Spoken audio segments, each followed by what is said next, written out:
Hello everyone, I'm Annie Botticelli and welcome to my new moon in Aquarius, February 9th, 2024 horoscope video report.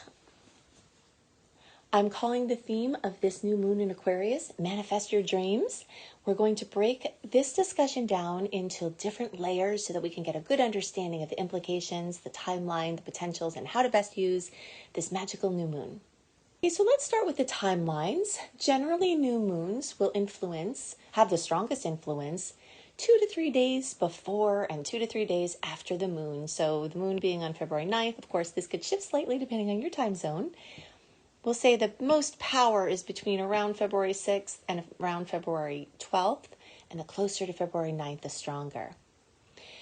We also have a 13 moon timeline as far as a cycle of manifestation. So it's possible that things that you've worked on along the lines of Aquarius energies that you've done before can make themselves apparent now, or you can be at the very early seed planting part of manifesting with this energy, or something from 13 moons ago could be coming to a culmination now, and things you do now may take up to that cycle to really bear fruit. I'm going to talk about the aspects that affect this new moon and things that are happening at the same time that will flavor this energetic. But first, I want to give you 5 really great ways to use this new moon. Brilliant astrologer Jan Spiller taught me many moons ago that if you align your wishing power, your manifesting power with the energy of the sign, so that basically the things that are ruled by Aquarius, if you wish for those or intend for those or work on those with the energy of Aquarius, then it increases the odds of manifestation. So I'm going to give you just 5 today of some specialized things that you can really put your power into that will align with the magic of the new moon. The first has to do with setting progressive intentions. The energy of Aquarius is our big dreams, not the ones we have at night, but the ones that we have in life, the ones that we're often afraid to dream. That's why I'm calling the theme of this month Manifest Your Dreams, because this is like those really big ones that sometimes you're maybe even be afraid to be honest with yourself about wanting. You know, the things that if someone said, if I were a genie and I could give you anything that you could manifest, what would it be? Those things are ruled by this very big Aquarian energy. And it can be very progressive, very forward moving, very forward thinking.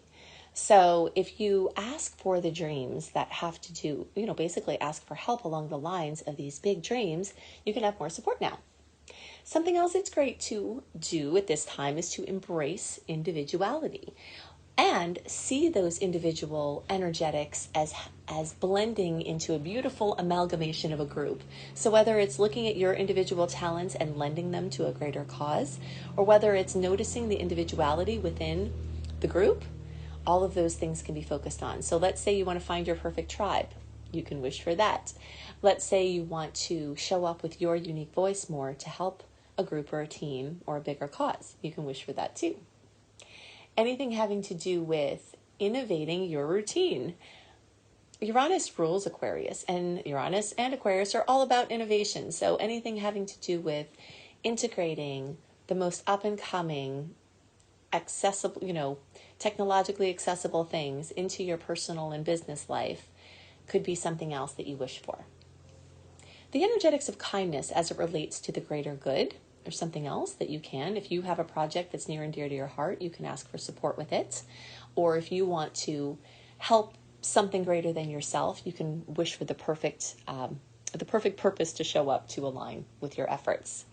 On the flip side of that, we can also wish for technological detox. Okay, so this is something I think would be good to be in the vocabulary of all of us, that as much as we need to embrace technology, or we don't need to, I guess you have to decide that for yourself, but obviously you're embracing some technology or you wouldn't be listening to this right now. The idea of a technological detox is also something you can either wish for or implement.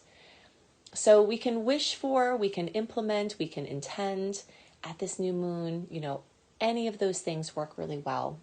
Something else that's really great for this time is a vision board creation. I talk about this often in my online public services, that making a vision board, whether it's cutting out magazines and sticking them on a poster board, or whether it's a virtual vision board, creating the energetics of the things you want through a visual display and then looking at those often can help impress upon your reticular activating system that you want these things brought into your life, and then your subconscious mind will help to align you with the path that will more easily bring those things in.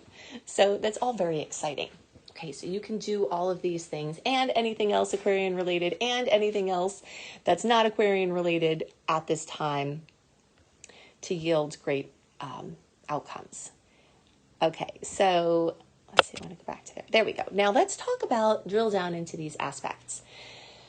The most powerful aspect that is connecting here is a square with the planet Uranus. Okay, so a square is a 90-degree angle. You can see it if you're on the YouTube version, you can see it indicated here. And actually, if you're in the podcast version, I will post this as the thumbnail so you can have a look as well. So see, a new moon here is when the sun and the moon get together in the sky. That's what's happening. Of course, at a full moon, they would be opposite each other, right? 180 degrees, but now they're not. They're conjunct. They're together. And this is happening at 20 degrees.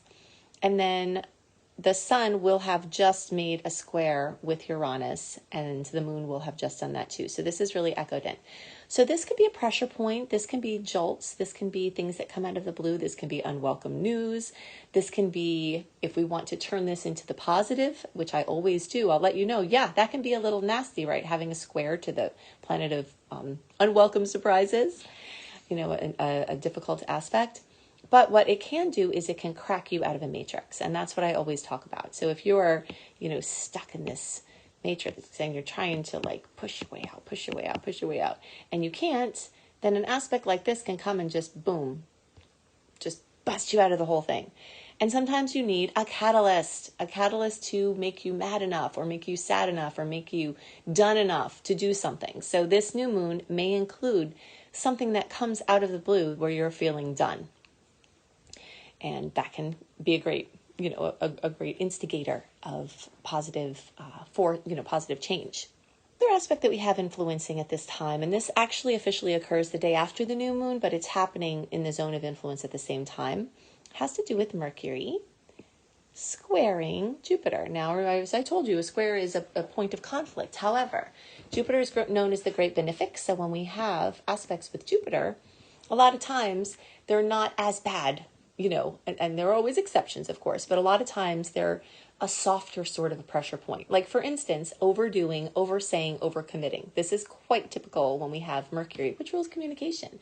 So you telling someone that you're going to do more, you know, you telling someone that you're capable of more, maybe at the time you think it, but then you overcommit. So just be careful of overcommitting and overdoing at this time because, you know, that's just a tendency with that square. So just be extra careful of that. And then guard your health. You know, if you're burning the candle at both ends, you may need to rest and withdraw a bit. Now, on the plus side, we do have, and this isn't in as close an angle as the Uranus connection is, but we've got 16-degree Chiron, 17-degree transiting North Node in Aries, and then, of course, powerful Eris, all within the scope of a 60-degree angle with this new moon. And that's a favorable angle. That's the angle of opportunity, is what I call the ingredients on a counter angle, where you're provided with ingredients on a counter and then you can make a pie. And then if you say, hey, where's my pie? It's because you didn't make the pie, but you were given the opportunity. So some of these things might be, you have to do something with them, but they certainly can be there. And these are some pretty heavy hitters. Chiron, the wounded healer, an opportunity, a positive opportunity that comes from that. North Node, your highest expression this lifetime. And then very powerful dwarf planet Eris. She's a lot to talk about. We're not going to get into all of that now. And although she has, for whatever reason, gotten a bad rap, no planet has only negative implications. But since this is in a nice angle, let's talk about some of the positive implications. One is the energetics of champion of justice. So getting what you have due or helping someone else to do the same. This can be an agent of change. So connecting in with this new moon can activate the force of change for good. This can also have to do with courageous individualism. So really just tuning into what's true for you and having the courage to express that or help others do the same. Eris does tend to have the energetic of disruption, but again, this is a nice angle. So it could be innovative disruption. So something like, for instance, AI that's just come in and all of a sudden changed everything. So something could come in here and it could be personal to you with this new moon. That could also include the energetic of truth seeking. So any place where you're looking for the truth of a matter, you can ask for help at this new moon with this connection. When you're writing your wishes, you write them down, you say them out loud, and you feel them as if they've already come true. And that, again, activates the reticular activating system, which is that mecca of manifestation within us. That is the filtration system that we have that tunes out most of the stimuli so that we can function and focus on less stimuli. And if you're a person that doesn't have a very strongly well-working reticular activating system, you may get overwhelmed by stimuli because this system isn't working at its optimum. But in any case, when you activate this system, it helps to attune you to information subtle and obvious in your surroundings that can help to align you with your wishes. So, using your visual cortex can help with this. Envisioning things in your mind's eye as if they've already happened, having the vision board, writing them down, all of that can help your manifestation process. And all of this, so basically manifesting with astrology is a very powerful force that can help you create the life of your dreams. So here we have another opportunity there with this nice portal for wishing and intending at this new moon. I hope it's amazing for you. If you want to know more about what's going on, you can search for, if you're on YouTube, you can just look for my February and March playlists for horoscopes for each individual sign. If you're on my Astro Kisses with Annie Botticelli podcast, you can also find the February and March individual horoscopes there. Plus, I've been posting a lot more lately. So if you're not already subscribed somewhere, it would be good to get subscribed so you're notified. And if you are subscribed on YouTube, make sure you click the bell. I've been told that if you don't click the bell, you may not get the notifications. I won't go into your feed. So just click the bell so you won't miss anything from me, because I'm on a content making rampage because I'm feeling better. I've had a rough time for a long time prior to now. So I'm feeling more ready to do this. So make sure you get everything that you need from there. Now, if you want to learn astrology, see my astrology certification course at beastropro.com, beastropro.com. And you can see all the other goodies I make for you at anniehelpsyou.com, including my free VIP community where you get even more astrology education for free. So I hope that this new moon is amazing for you, and I'll catch you in the next report. Bye.